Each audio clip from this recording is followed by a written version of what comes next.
आइए जानते हैं आज की कुछ प्रमुख अंतर्राष्ट्रीय खबरों को। इससे पहले एक नजर आज के हेडलाइंस पर। रूस के उप प्रधानमंत्री से मिले राजनाथ सिंह, कहा रक्षा सहयोग पर हुई चर्चा। 12वीं बोर्ड के बचे हुए पेपर रद्द होंगे या नहीं, सीबीएसई ने एससी में कहा 25 जून तक अंतिम फैसला।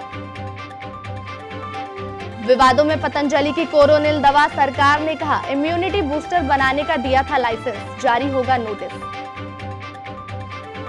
इनकाउंटर स्पेशलिस्ट रिटायर्ड डीएसपी ने की खुदकुशी, मौके पर सुसाइड नोट और पिस्टल बरामद। जांच रिपोर्ट में सामने आई कराची में पीआईए विमान के दुर्घटनाग्रस्त होने की असली वजह, 98 की गई थी जान। चीन ने दिया था गलवान घाटी में भारतीय सैनिकों पर हमले का आदेश। भारत का आदेश 7 दिन में पाकिस्तानी हाई कमीशन का 50% स्टाफ कम करे, इस्लामाबाद में भारतीय स्टाफ में भी इतनी ही कटौती होगी। बिहार में कोरोना संक्रमित 2 पेशेंट की हुई मौत, कोरोना से अब तक प्रदेश में 54वीं मौत। रणवीर का 3 साल पहले का करण जौहर पर कमेंट वायरल, कहा शो में जबरदस्ती बुलाकर हमारे नाम पर पैसे बनाते हैं। और खिलाड़ियों की मांग, सेल्फ नॉमिनेशन प्रोसेस खत्म हो, खेल मंत्रालय खुद इंटरनेशनल मेडल जीतने वाले प्लेयर्स का सिलेक्शन कर दे अवार्ड।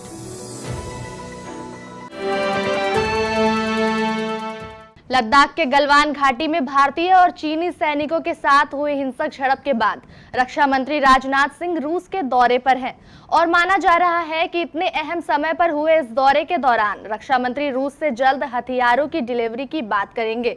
इस बीच रक्षा मंत्री ने बताया कि रूस के उप प्रधानमंत्री यूरी बोरिसोव के साथ एक शानदार बैठक हुई। रक्षा मंत्री राजनाथ सिंह ने ट्वीट कर कहा, रूस के उप प्रधानमंत्री यूरी बोरिसोव के साथ एक शानदार बैठक हुई। भारत और रूस विशेष और विशेषाधिकार प्राप्त सामरिक भागीदारी करते हैं और रक्षा संबंध इसके महत्वपूर्ण स्तंभों में से एक है। हमने अपने रक्षा सहयोग की समीक्षा की है और इसके विस्तार के तरीकों पर चर्चा की। सीबीएसई 12वीं बोर्ड के बचे हुए पेपर होंगे या नहीं, इस पर आज मानव संसाधन मंत्रालय और सीबीएसई बोर्ड ने सुप्रीम कोर्ट में अपना पक्ष रखा है। सीबीएसई और मंत्रालय ने कोर्ट को बताया कि पेपर रद्द करने पर चर्चा एडवांस स्टेज में है और गुरुवार तक इस पर अंतिम फैसला कर लिया जाएगा। इस दलील के बाद सुप्रीम कोर्ट ने मामले की सुनवाई गुरुवार तक टाल दी है। अब इस मामले की सुनवाई गुरुवार 25 जून को दोपहर 2 बजे होगी। पतंजलि की ओर से कोरोना की दवा बताकर लॉन्च की गई कोरोनिल और श्रवासारी दवा विवादों में घिर गई है। केंद्रीय मंत्रालय की ओर से दवा के प्रचार प्रसार पर रोक लगाने और उत्तराखंड सरकार से इस संबंध में जवाब तलब करने के बाद प्रदेश सरकार ने पल्ला झाड़ लिया है। प्रदेश के आयुष विभाग का कहना है कि पतंजलि को इम्यूनिटी बूस्टर बनाने का लाइसेंस दिया गया था। कोरोना की दवा कैसे बना ली और दवा की किट का विज्ञापन क्यों किया गया, इसका पता लगाया जाएगा। इस पर आयुष ड्रग्स लाइसेंस अथॉरिटी की ओर से पतंजलि को नोटिस जारी किया जाएगा। आयुर्वेद ड्रग्स लाइसेंस अथॉरिटी के प्रभारी डॉक्टर वाई.एस. रावत का कहना है कि पतंजलि को इम्यूनिटी बूस्टर और बुखार खांसी की दवा बनाने का लाइसेंस दिया गया था। कोरोना की दवा बनाने का कोई लाइसेंस नहीं दिया गया था। इस पर पतंजलि को नोटिस जारी किया जाएगा। राजधानी पटना में मंगलवार को बिहार के इनकाउंटर स्पेशलिस्ट सेवानिवृत्त डीएसपी ने लाइसेंस पिस्टल से सिर में गोली मारकर खुदकुशी कर ली। घटना की सूचना मिलने पर मौके पर पुलिस के वरीय अधिकारी और फॉरेंसिक टीम पहुंच गए। बताया जाता है कि पुलिस ने मौके से सुसाइड नोट और पिस्टल बरामद किया।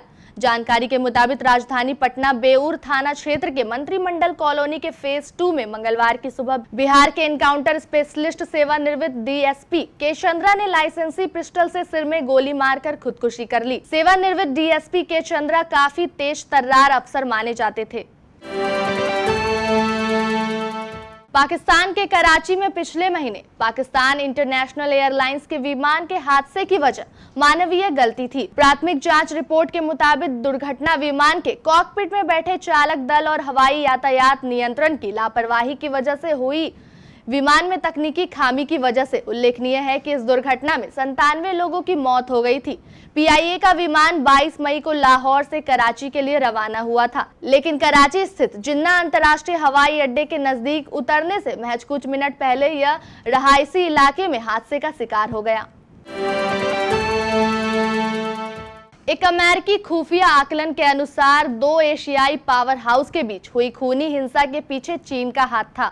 खुफिया रिपोर्ट्स के मुताबिक एक वरिष्ठ चीनी जनरल ने पिछले हफ्ते गलवान घाटी में भारतीय सैनिकों पर हमला करने के लिए अपनी सेना को अधिकृत किया था, जिसके परिणाम स्वरूप भारत और चीन के बीच तनाव चरम पर पहुंच गया। नाम ना छापने की शर्त पर सूत्र ने बताया कि वेस्टर्न थिएटर कमांड के प्रमुख और कुछ युद्धक दिग्गजों के बीच अभी भी पीपुल्स लिबरेशन आर्मी में सेवारत जनरल झाओ लोजंकी ने भारत के खिलाफ चीन की सेना को मोर्चा खोलने की मंजूरी दी थी। भारत और पाकिस्तान के बीच डिप्लोमेटिक स्तर पर तनाव बढ़ चुका है। मंगलवार शाम भारतीय विदेश मंत्रालय ने पाकिस्तान हाई कमीशन के अफसर को तलब किया। उनसे कहा गया कि 7 दिन में 50% स्टाफ कम करे। भारत भी इस्लामाबाद में अपने स्टाफ में इतनी ही कटौती करेगा। भारत का आरोप है कि पाकिस्तान हाई कमीशन के कर्मचारी जासूसी करते हैं, उनका आतंकी संगठनों से भी संपर्क है। भारत ने पाकिस्तान हाई कमीशन के charge d'affaires Syed Haider Shah को बताया कि पाकिस्तानी हाई कमीशन के स्टाफ का बर्ताव वियना कन्वेंशन की शर्तों को पूरा नहीं करता। बता दें कि भारत में फिलहाल पाकिस्तान का परमानेंट हाई कमिश्नर नहीं है। हैदर शाह एक्टिंग यानी कार्यवाहक हाई कमिश्नर है। बिहार में मंगलवार को कोरोना से 2 मरीजों की मौत हो गई।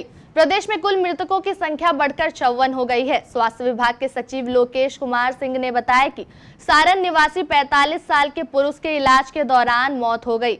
वह पहले से ही कैंसर की बीमारी से ग्रसित थे। वहीं समस्तीपुर निवासी 43 साल की महिला की इलाज के दौरान मौत हो गई। उन्होंने बताया कि बिहार में अब तक 6027 संक्रमित मरीज स्वस्थ हो चुके हैं। बिहार में मंगलवार को कुल 157 नए कोरोना पॉजिटिव मरीज मिले। इसके साथ ही कुल संक्रमितों का आंकड़ा बढ़कर 8000 के पार कर गया। इसके साथ ही कुल संक्रमितों का आंकड़ा बढ़कर 8000 पार कर 8050 तक पहुंच गया।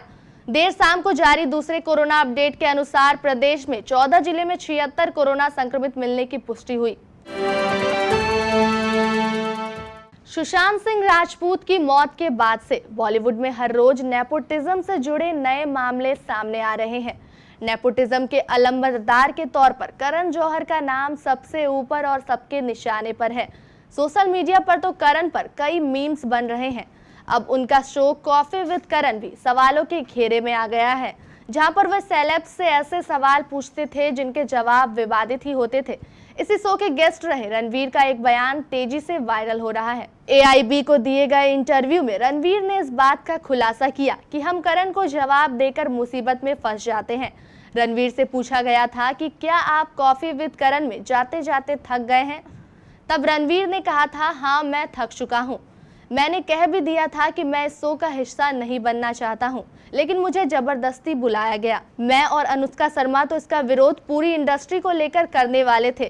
करण का ऐसा करना गलत है। करण तो शो में पैसे बनाते हैं, मगर हम जो भी जवाब शो पर देते हैं उसके कारण हमें निशाना बनाया जाता है।